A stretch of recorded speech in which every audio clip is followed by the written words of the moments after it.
Meletusnya kemarahan mahasiswa ITB terhadap aparat keamanan, terhadap polisi di pekan kedua bulan Oktober tahun 70 menjadi akhir hubungan yang harmonis antara mahasiswa dengan pihak tentara yang sangat-sangat akur ketika aksi mengutuk rezim Soekarno. Murkanya mahasiswa ITB di pekan kedua Oktober tahun 70 menjadi prolog penting meletusnya aksi-aksi mahasiswa di beberapa kota yang nantinya melahirkan aksi massa ikonik 4 tahun kemudian di ibu kota, Malari atau Malapetaka Januari. Mahasiswa ITB murka, Bandung muntap kepada polisi. Bagaimana duduk perkaranya?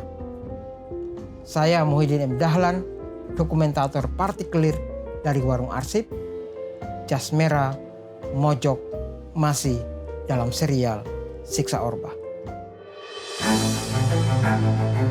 Adalah pertama-tama dan pada tahap utamanya membangun jiwa bangsa.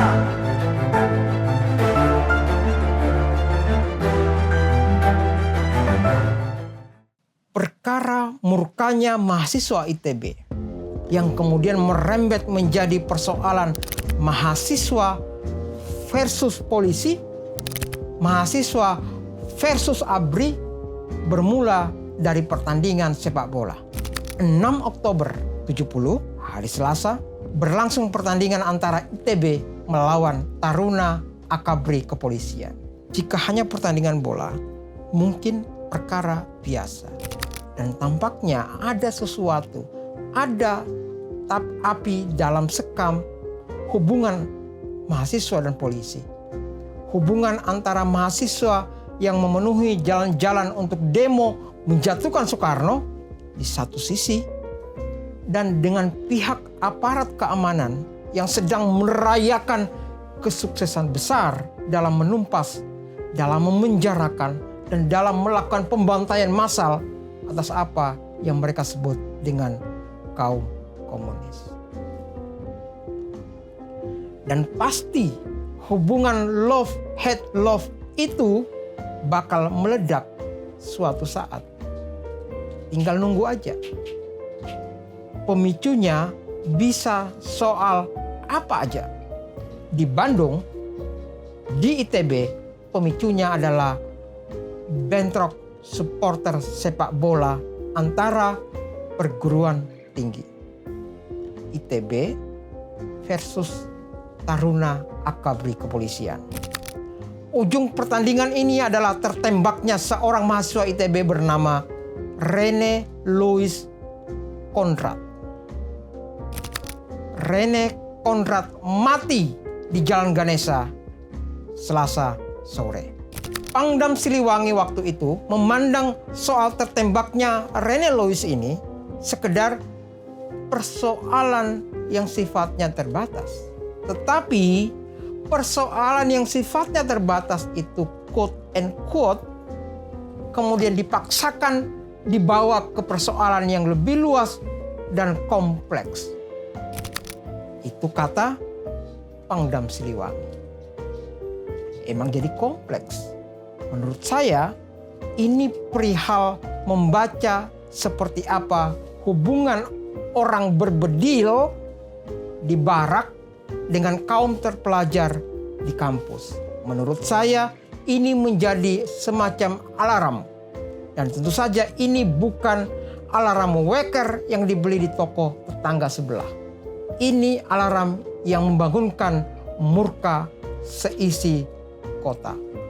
Kematian Rene pada tanggal 6 Oktober itu membangkitkan murka mahasiswa ITB, mahasiswa Bandung.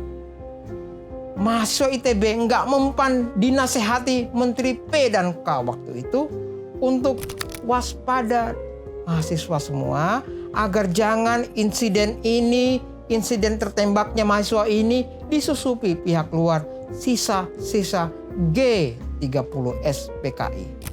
kota Bandung memanas. Dari 7 Oktober, Bandung tiba-tiba berubah sama sekali.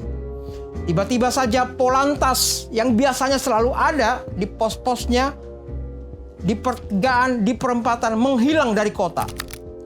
Polisi semuanya dikumpulkan di barak. Ada yang mereka sebut dengan konsinyering berat. Mahasiswa serentak turun ke jalan. Tidak hanya mahasiswa ITB, tetapi kampus-kampus lain juga.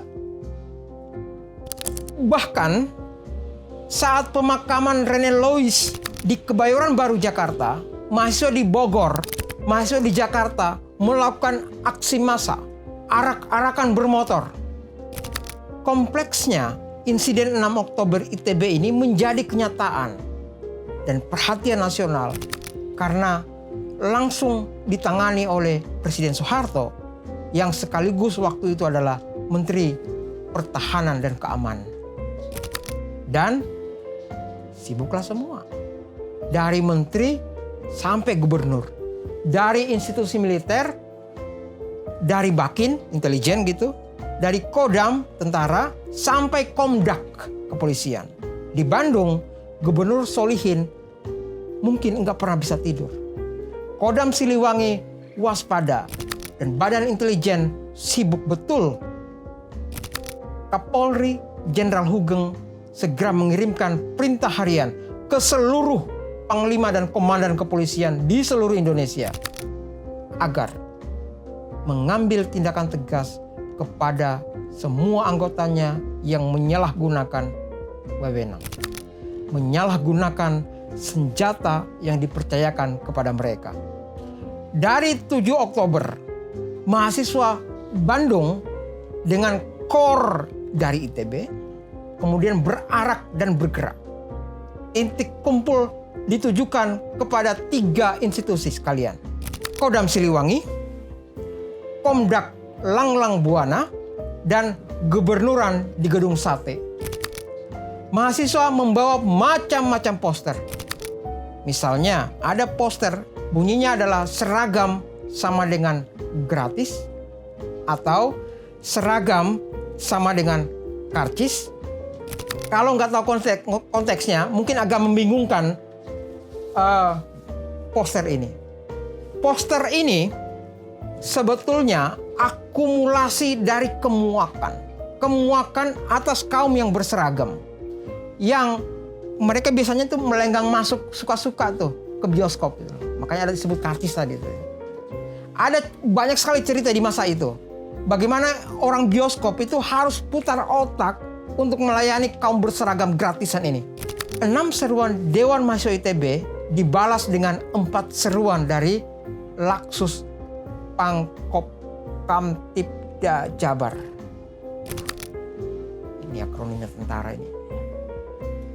Rumit sekali. Pangkop Kamtibda Jabar. Laksus Pangkop Kamtibda Jabar. Pelaksana khusus Panglima Komando Operasi Pemulihan Keamanan dan Ketertiban Jawa Barat. Dewan Mahasiswa se-Bandung berkumpul di Unika Parahyangan. Intinya, Badan Kerjasama Dewan Mahasiswa Bandung yang waktu itu diwakili oleh Marzuki Darusman, mereka melihat insiden 6 Oktober itu, insiden kematian Rene Lois, membuktikan adanya apa yang disebut kontradiksi ABRI di satu sisi sebagai pelindung warga, sementara di sisi yang lain dalam kenyataannya justru sebaliknya. Bukan hanya di Bandung, di Sukabumi juga ribuan mahasiswa dan pelajar berarak ke rumah Gubernur Akabri Kepolisian.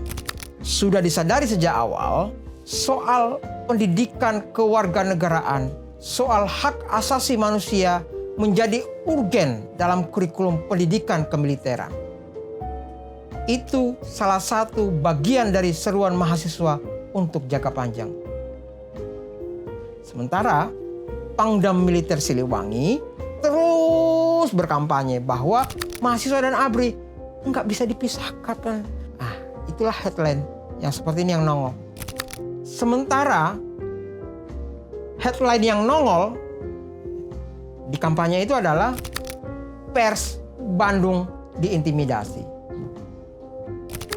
Ekor dari insiden 6 Oktober ini juga membuat Angkatan Darat mengambil langkah cepat di bidang bisnis dan industri persenjataan. Perusahaan Pindad dan ITB kemudian cepat-cepat menandatangani nota kerjasama periode pertama di bidang teknik dan material. Saya kira ini adalah kompensasi dari Selasa sore berdarah di ITB itu. Ini adalah uang darah. 30-an siswa Akabri juga dipenjara. Tangkap. Bukan dipenjara bahasanya itu. Bahasanya itu adalah si oknum itu, bahasanya tentara ini, bahasanya militer. Bukan dia dipenjara, dia ditangkap, enggak. Si oknum itu menyerahkan diri karena kesadaran sendiri. Udah, baca sendiri aja kalimat itu. Karena saya tiba-tiba jadi buta huruf menangkap poinnya gitu. Luar biasa. Jadi sudah jelas ya, sejak rezim militer Orba melakukan konsolidasi awal, hubungan aparat keamanan, hubungan polisi dan mahasiswa udah nggak baik-baik saja. Nantinya kita bisa melihat dalam rantai sejarah bagaimana rezim ini mengeluarkan kebijakan-kebijakan yang sangat-sangat ajaib, sangat represif untuk membungkam anak-anak muda yang belajar dalam kampus. Saya Muhyiddin M. Dahlan, dokumentator partikelir dari Warung Arsip, dari Akademi Bahagia Kabupaten Sleman, Jas Merah, Mojok. Sampai jumpa di serial Siksa Orba berikutnya.